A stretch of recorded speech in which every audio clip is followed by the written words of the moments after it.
Las Vegas. It's more than just a city. It's a feeling. It's that feeling of excitement when you spot the lights of the strip out the airplane window. It's that feeling of awe as you stroll down the boulevard, taking in the sights and sounds. And it's that feeling of satisfaction, knowing that you're in the greatest city in the world. Over 42 million people from around the world share that feeling every year. And I'm one of them. Taking you to the world-famous Vegas Strip and beyond, my name is Jeff. And this is Jeff Does Vegas.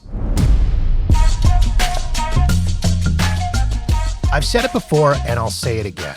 Spiegelworld's Atomic Saloon is easily one of the best shows, if not the best show, currently running on the Vegas Strip.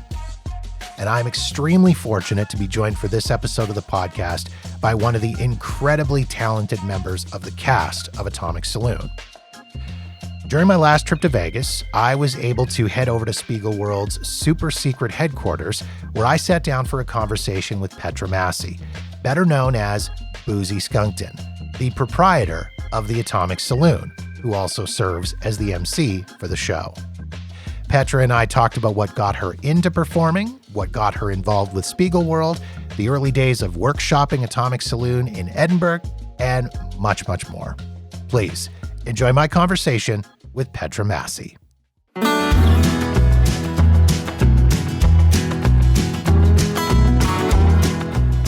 We had a curtain that divided the dining room and the sitting room in our house, and there were big sort of green sort of curtains. And when after dinner, after my parents had finished eating, they'd come and sit in the sitting room, and then I'd put on shows for them, whether they liked it or not. And I used to be a massive fan of Boozy Malone, and I would sit in my room for hours and hours and hours and learn all the songs, all the lyrics, and, you know, really into the old kind of black and white movies and all the old movie stars. And, like, you know, I was very, very starstruck when I was a kid. And then I'd start putting on shows when I was about 6 years old with all my friends from the local village. So it was quite a funny story. There was this moment where we were doing a bucket of water gag. So all the village were out. I think it was a Christmas show. All the village was out, all the kids and babies and things like that. And we were doing this thing where you go 1, 2, 3, and they knew that it was a bucket of water, and then we threw them, but we'd switched the water for sticky toffees, lollipops. But I didn't know that all the lollipops had stuck together because it was quite a hot day. And so when we chucked the lollipops, they came out in a massive lump and they landed on the baby's head. And that was when my sort of dark humour in comedy sort of began, because I was horrified, but at the same time it was really hysterical. The baby was not hurt. The mother managed to put her arms out in front, and they knew that it was a mistake, but people were hysterically laughing because it was just, they saw the shock on our little faces.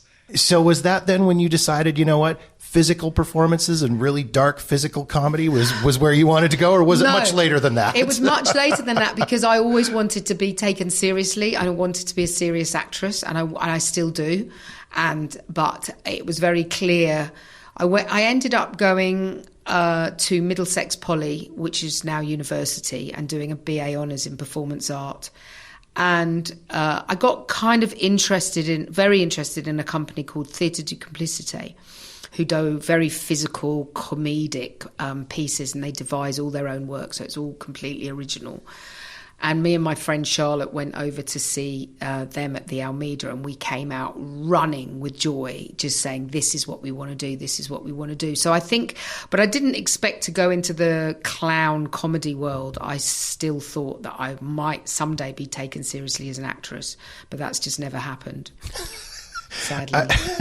I mean, you've had some pretty serious roles. You've done TV, you've done movies, you've done lots of that kind of stuff. Yeah, always typecast as a prostitute or a robot. But ever have the two ever met? Have you ever been a prostitute robot? No, a robotic prostitute. No, I don't think I have. But that would be quite good. Maybe that's going to be my piece de résistance. And so I want to talk a little bit as well about Spy Monkey, because this is, I was doing some research into you and doing some reading, and this seems like such a cool group and such a cool company. You helped to put this together. You founded this. You put this all together. Tell me about Spy Monkey. So co-founded with my comedy compadres, Toby Park and Aitor Basauri, and the dear departed Stefan Kreis, who sadly we lost in 2021.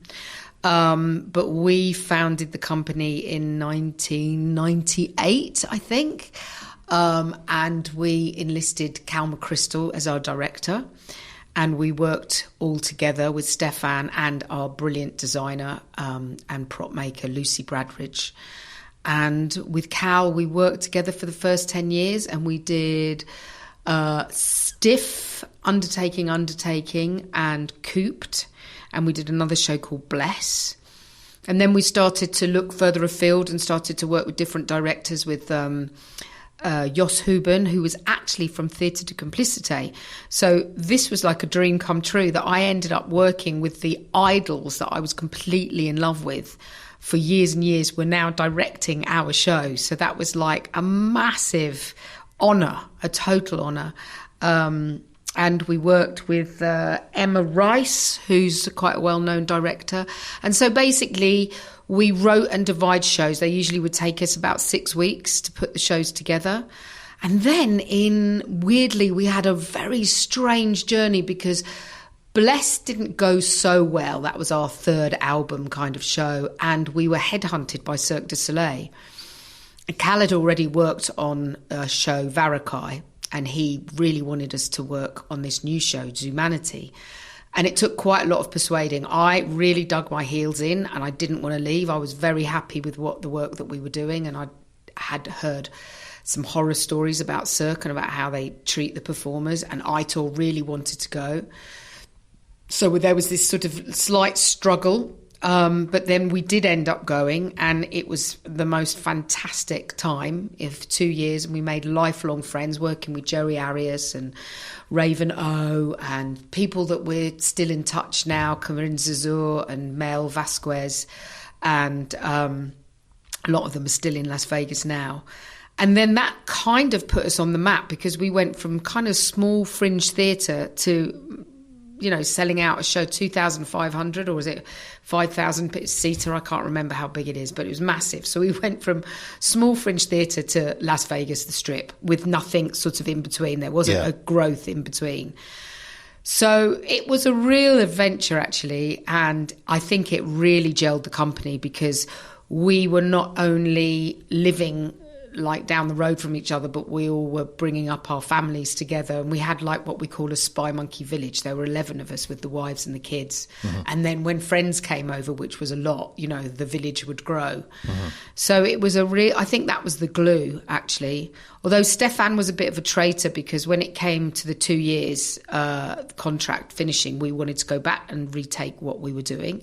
Cirque were a bit shocked by that, because they're like, well, why don't you stay here? It's like, because we want to do other things now. Yeah. But Stefan actually tried to stay, and he was a traitor, and I'll never forgive him for that. But what happened was he wanted to stay, but the three of us wanted to go, and they said basically all of you or none of you. So he had to come with us.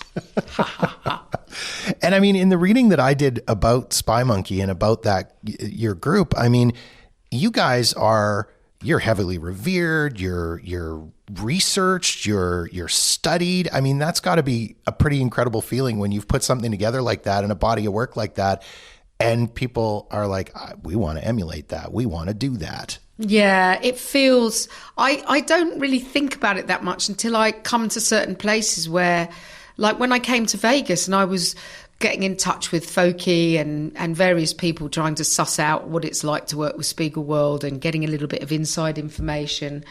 And I remember emailing him, and I'd only met him once. He did a Spy Monkey workshop about 8 years ago, or longer actually. And I emailed him and I said, hello, my name's Petra Massey. I'm from a company called Spy Monkey. I think I might have the possibility of a job working with Spiegelworld and living in Vegas again, and just wondered if you might be able to let me know what it's like. And then he wrote back going, what do you mean? Petra, of course we know who you are. You're a legend. I was like, oh my God, this is Folky. He's so amazing, and he's calling me a legend. I was so, I don't know, really humbled and honoured, and it always surprises me, like when when younger people than myself come up to me and they say that they admire the work and they talk about the shows with such passion, and I feel really humbled by that, actually, because, we've just had fun and we've just enjoyed the journey. And I suppose we've now, Toby and Aitor have now written what's called a Theatre of the Funny, a manifesto. So it's got quite serious and academic now, because Toby's the brains behind the company. Mm-hmm. And I miss them terribly. There are no words to describe. On the first day that I got here, I went to a thrift store, or second day, and I found a monkey, just a little lonely monkey sitting by herself, and I bought it and I put it in my restroom, my toilet, because that is how I feel. Like I'm sort of feel a little bit a lonely monkey now.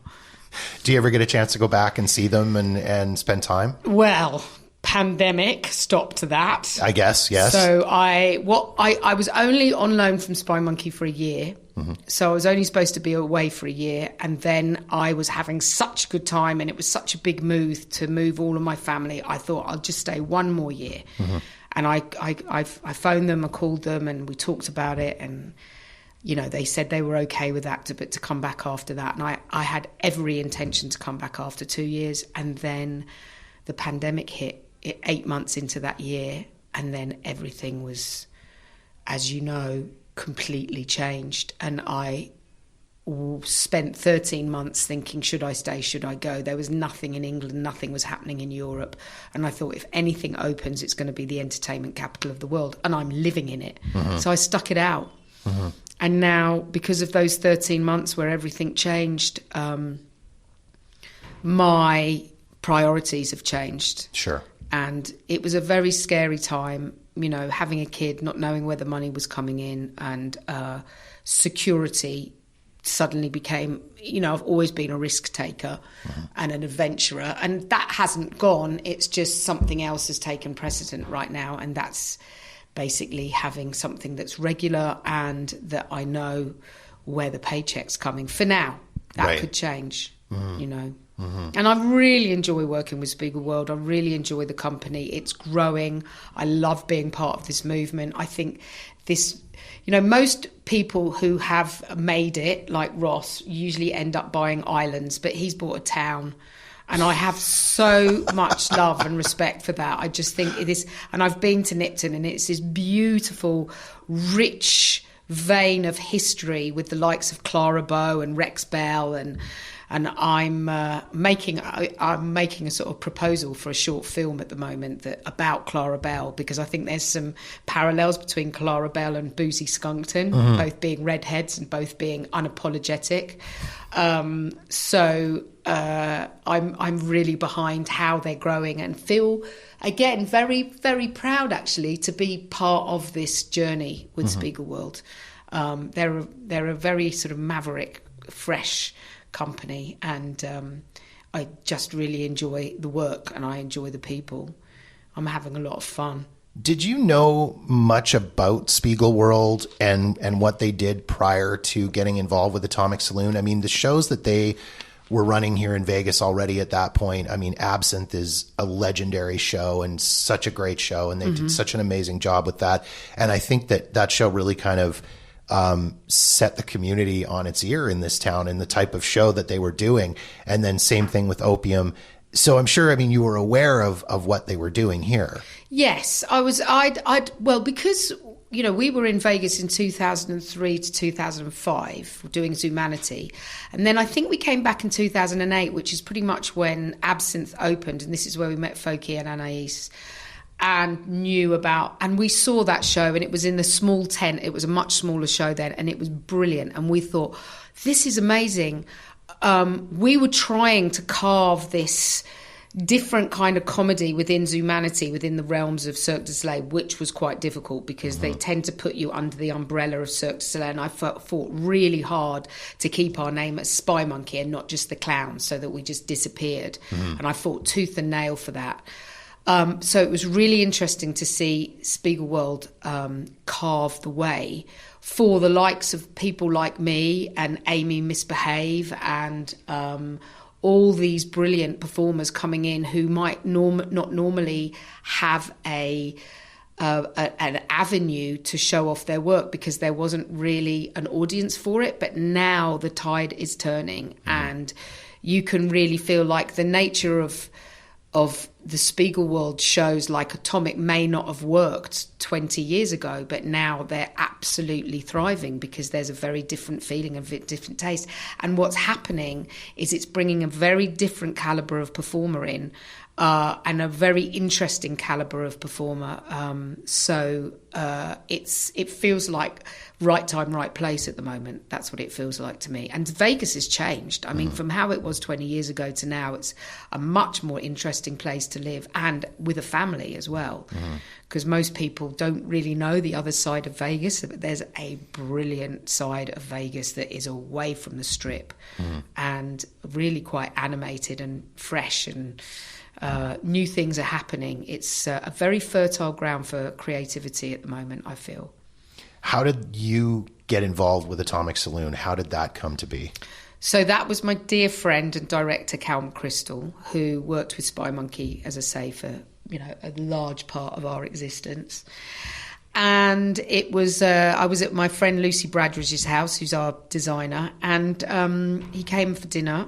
And we got a little bit drunk, and he said to me, I've been approached by Spiegelworld to do a show, and I want to gather all these absolute bevy of exotic beauties, and I want you to play the ugly old hag. And I was a bit drunk, and I was like, oh, well, I'll need a lot of makeup for that, Cal, but yes, I'm partially interested. And then I just forgot about it. And then I turned to my husband about a week later, and I said, I can't remember if this happened or not, but I think Cal asked me if I'd be interested in going back to Vegas, but I don't know if it was true or not. And I said, if it were true, would you be interested? He said, yeah, I'd jump at it. I'd absolutely jump at it. Because our marriage started in Vegas. We got married and then came to Vegas. And he's from Switzerland and couldn't speak a word of English. So suddenly arriving in Vegas. And then literally, I think a week later, I said, Cal, I don't know if you were being serious about that, but I'm definitely interested. And then a week after that, I received a contract from Spiegelworld. Wow. Sign here, pretty much. And 6 months later, I was gone. It happened really fast. And so you workshopped the show in Edinburgh at the Fringe Festival. Yeah. What was it like being able to do that and develop the show there and really go forward with it? Such a good idea on a multi-layered way, because first of all, you've taken all of these performers who don't know each other and put them in almost a neutral land, because nobody lived in Edinburgh. So we all came together. We were on this island together making this show. And Edinburgh also is beautiful. I mean, outside of the festival, it's a much calmer place. So it was lovely to have that first month. It was such a good idea to train the show there, because it made it really fun, really exciting. Basically, Edinburgh is a Thespy Festi, and it's just full of creative artists.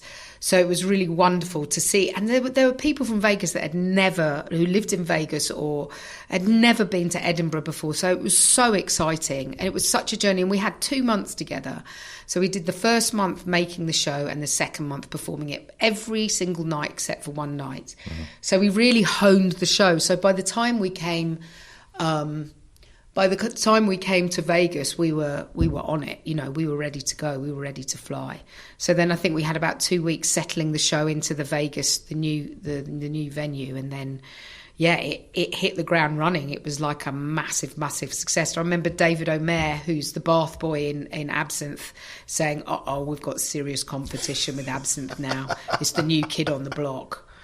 But sadly, it was curtailed by the pandemic as we were reaching this thing. But it's really picking up again now, and it's starting to sell out again. And the show's blinding. I mean, it is without doubt the best finale. And I've done a lot of shows in my 57 years, but it is without doubt the best finale that I've ever done. I look at the audience's faces, and they're like children.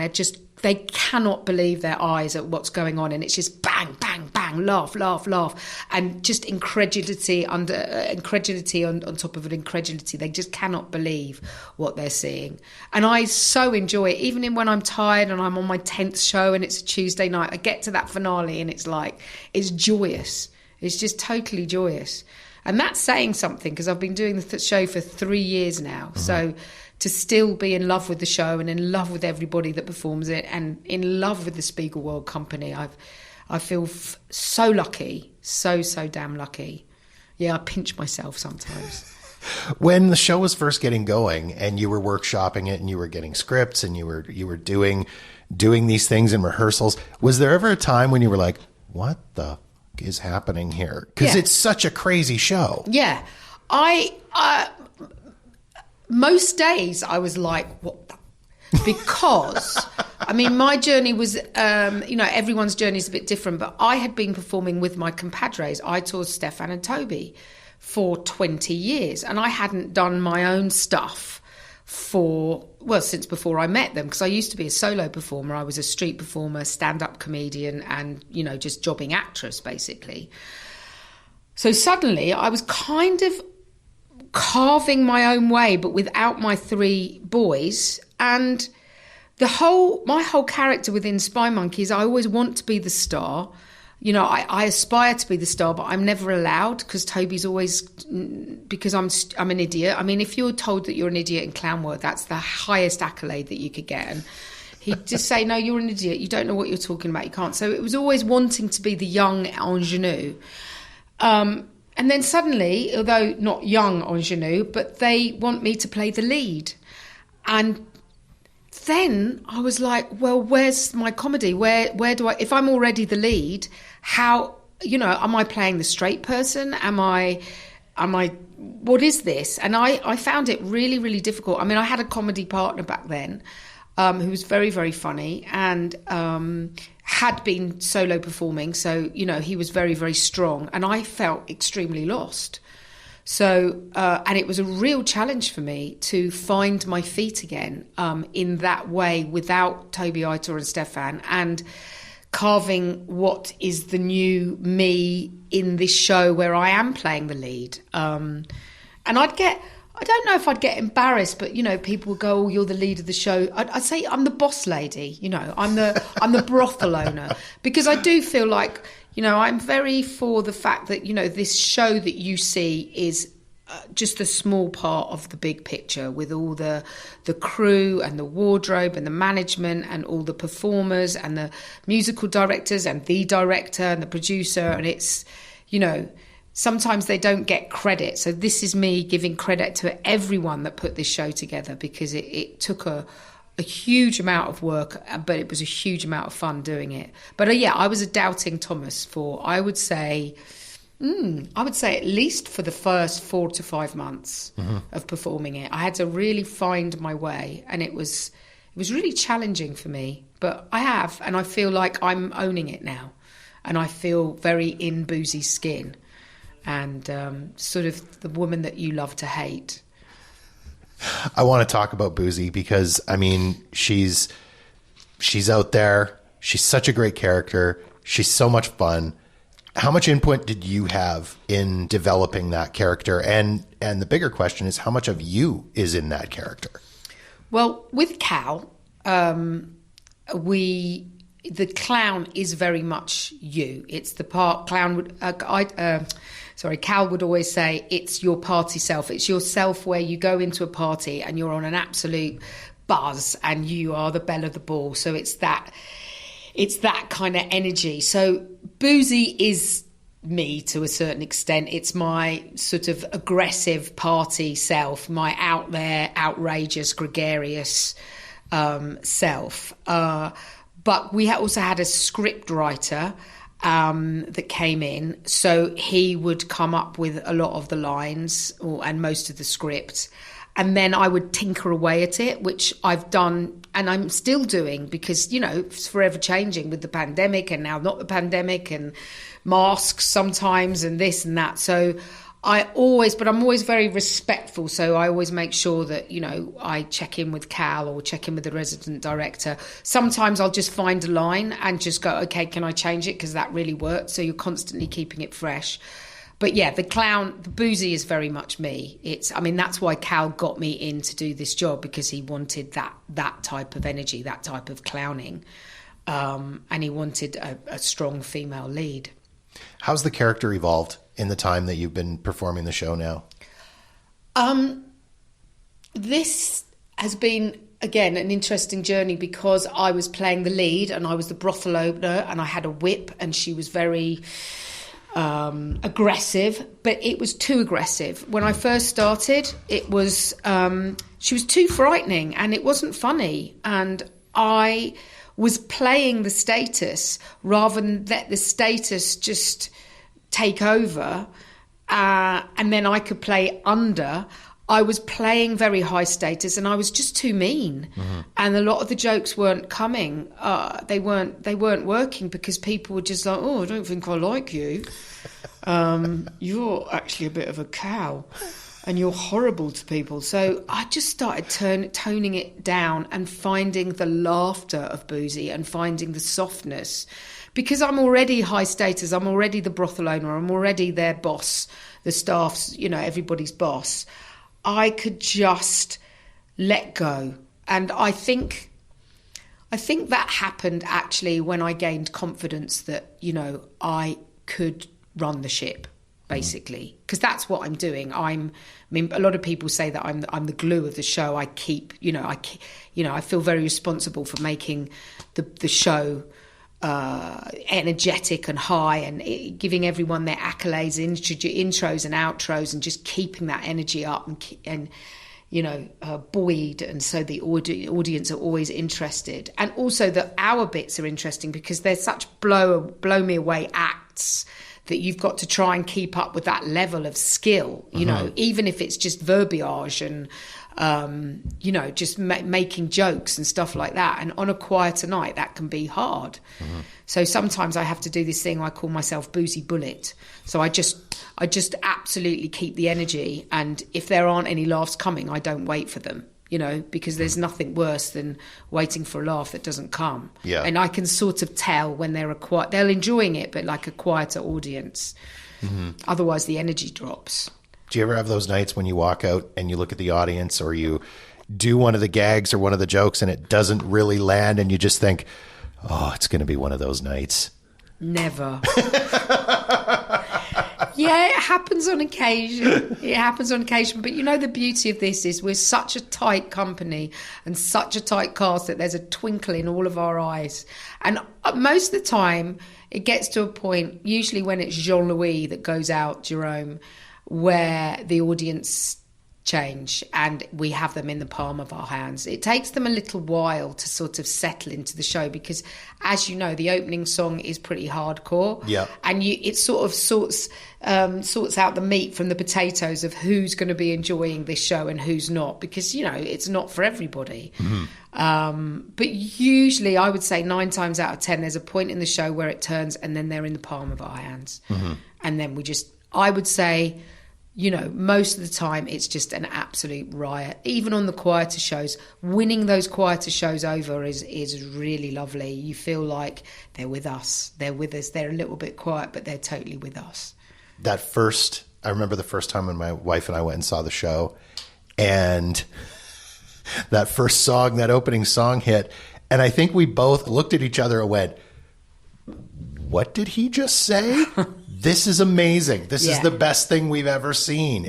I would imagine from backstage and from on stage, when you do that and you see that, if you get that look in someone's face, it's just got to be like, yeah. Yeah, it is. It is. And I remember when they chose that song, and there was just this absolute unanimous decision that this has to go in the show. This is the opening song, and everyone absolutely creasing up with laughter and then getting the audience to join in. Mm-hmm. It's a real icebreaker, or not for some people. Yeah.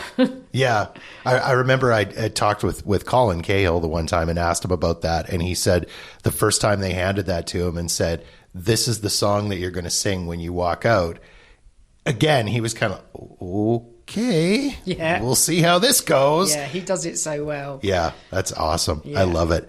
Is there a level of improv involved in the show? Because you guys do some audience interaction, not as much as you used to. Yeah. But is there a level of improv? Yeah, I have little pockets of moments within the show where I'll always improvise. And, every show's different because every audience is different. Mm-hmm.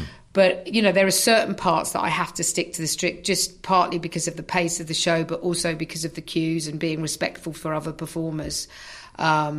But definitely within my role, the guy that plays the preacher now, Eli Weinberg, who's absolutely brilliant, and we have such a great relationship on and off stage. So there's lots of fun with us, and we make sure that we keep things alive. And there's often a lot of time where we're just giggling, and giggling with the other performers, which actually is wonderful because it really feels for the audience that they're seeing something special. So there's just a lot of shared humour between all of us. I think is it 14 of us, something like that, 13 or 14 cast members. And with the crew backstage as well. There's a very, very good energy at the Atomic. And I think the audience can feel that. They can feel that there's a really, and with the swings, that there's a really loving and fun-filled sort of energy between us, and always connecting with each other on stage, which is so important because it's all about play. The play is about play, and you stop playing and it becomes dead. Mm-hmm. The venue as well is such an awesome venue. The saloon setup and the multi-levels and the stage in the center. The first time you guys walked into Vegas, into the Venetian, and saw that venue, you guys must have just been blown away. Totally blown away. I call it a jewel in the desert. I always get lost in there, though, because there's just so many nooks and crannies and round, and it's such an interesting venue with all, I don't know if you've seen all the disco room and all these little tiny rooms off from the main room. It's beautifully, I think it was Mike Bowder and Matt and and then a lot of artists who sort of made this place come together. Originally it was the box, I think, and I think we've kept some of the original artwork from the box. It's such a beautiful venue to play. It's so intimate, and you see all the faces, and you've got two different levels, and it's it really makes the place, and it feels so kind of cozy and homey, but also quite dangerous in a good way, like kind of unpredictable. Like you do not know where the performers are and where they're going to pop out from, and it's really don't. Yeah, and you don't know who's in the show and who's not in the show. If the person sitting next to you is in, and so it's really lively. It's a really lively show, and the venue makes it really special. Yeah, I don't think there's any venue like it in Vegas, apart from the Spiegelworld tent, obviously absent, but this new Super Frico restaurant is amazing as well. They've got Spiegelworld as a company have got such an artistic eye. They've got so many brilliant, talented, highly skilled people working them. They've got real originality and a very fine-tuned touch. I've seen the show from up top. The first time we saw it, we were up top. And then the second time I saw it, I was right there. And I mean, it's a different show from both vantage points, because when you're up top, you're seeing all of that stuff. And then, as you say, when you're down low, you don't know where anybody's coming from. And it's so many surprises. It's so much fun. Yeah. Yeah. Let's talk about the show itself. Okay. It is a show that has a story and a plot line. So let's share that for people that maybe aren't familiar with it. So Boozy runs a brothel, and she has her staff, and they consist of Fanny, and they consist of Sweet Cheeks. And Sweet Cheeks and Jean-Louis, she's extremely jealous of, because they're like the young, pretty couple, and she's kind of got her eye on both of them as love interests. I mean, she bats for both sides without a doubt. Whatever moves, really. She can't really be fussy anymore. And She is really mean to those two because they are in love, but she doesn't want them to get together because she just wants them to work, and she wants everybody to sort of kowtow to her, and she's extremely unapologetic about that. And so this story is going all the way through. And then there's a sort of love interest with the preacher as well, although that's sort of an unspoken, because they kind of irritate each other and they're really mean to each other, but there is definitely a love interest with a parody at the end. And then finally at the end, it's Bridie, cousin Bridie, because we've got Paddy and Bridie, who are the Skunkton cousins, who decides that the deeds, that she's taken the deeds back and that the actual saloon belongs to her, and she's taken away Boozy's brothel. And then Boozy just crumbles and then thinks, okay, screw it, I'm just going to go and show them my skill, and climbs a pole. And then there's a fantastic, as I say, a fantastic finale at the end with full-on Suzanne Cleary and Peter Harding are up and over it. And they're the Irish dancers, and they choreograph this brilliant Irish dance at the end, which is basically a bar brawl with lots of buns being thrown and bottles being broken and chairs being broken. I mean, proper bar brawl. It took us a long time to do that. And lots of rehearsals, lots of fight rehearsals and stuff like that. And so, yeah, basically, you know, at the end, so it all comes around, and it's all kind of very joyous at the end with this sort of amazing fight scene. And I won't tell you the very end of what happens with the nun, because I don't want to give too much away. But you know that I know that you know. Yeah, gives a lot of pleasure to a lot of people. Yeah. There are some absolutely incredible performers involved in this show as well. Yeah. And I mean, some of the acts are just, they're stunning. I mean, they're absolutely stunning to watch. Yeah, they really are. They're world class. I mean, Jerome, when he does the Straps act, I describe him as like liquid chocolate on a rope, because he's just so fluid and so smooth. Alina, who's from the Ukraine, who does the pole number at the end, she's sweet cheeks, just her energy and like the way it's like she's having a fight with the pole, but it's like the energy that she has never fails. We've got this brilliant new hula hooper, Geraldine, who's circus family, like third generation, and she does this incredible, that's the opening number, incredible hula hoop number. And then, of course, we've got Christian with his dog, Percy, who just that annoys me, because Percy, the dog, takes the show. And I'm basically playing next to a bitch who's actually a bigger bitch than me. And, I get a bit annoyed about that, because everyone talks about the dog. And then, of course, we've got Fernando, who's amazing, and Suzanne and Pete, who are Bridie and Paddy, who are just the most... They were like world champions at like the age of 4 or 5 or something for Irish dancing. And they're like second or third generation Irish dancers. So the skill level, the nuns, Fofo is incredible, and that nun act is like so original, and that's what everyone talks about at the end. You know, those are the hit numbers: Percy the dog, the Irish dancing, and Fofo. They're very special. You don't see those kind of acts every day in circus, because they're very original. Mm-hmm. Well, the show is Atomic Saloon Show. It's at the Venetian. 2 shows a night. Yes. That's crazy. Yes, 7:30 and 9:30.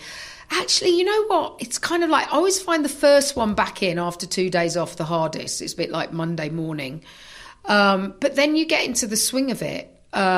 We're really lucky as well. We have fantastic swings that swing in for us, so it gives us a little bit of break, and we can refuel, and it sort of makes for a bigger company as well. And I think that's where Spiegelworld are really sort of empathetic to how a performer will just burn out if you're doing 10 shows, bang, bang, bang, bang, bang, a week for a period of time. So that you can let your body rest, let your mind rest, live your life a little bit outside the shows, and come back with renewed and refreshed energy. It's so important.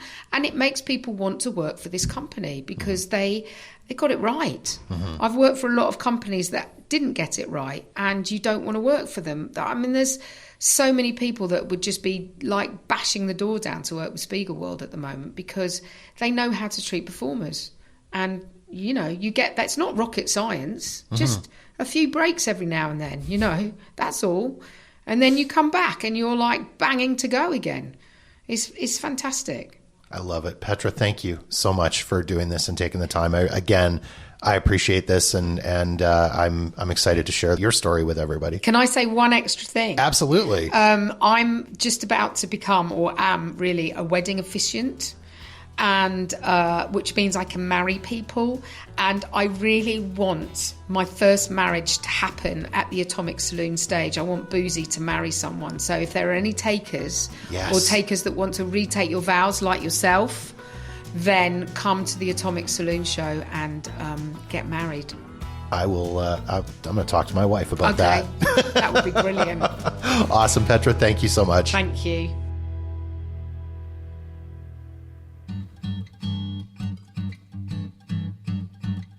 And that wraps up another episode of Jeff Does Vegas. If you've got feedback on this episode of the show, or any other episode for that matter, or you've got suggestions and ideas for topics you'd like me to cover on the podcast, please feel free to reach out to me via Facebook, Twitter, or Instagram at Jeff Does Vegas. Or drop me an email directly at jeff@jeffdoesvegas.com. In the meantime, thank you so much for checking out the show. Be sure to follow us wherever you get your podcasts so you'll know the moment new episodes are available. And don't forget to visit jeffdoesvegas.com for past episodes and show notes. My name is Jeff, and this has been Jeff Does Vegas, a Walker New Media production.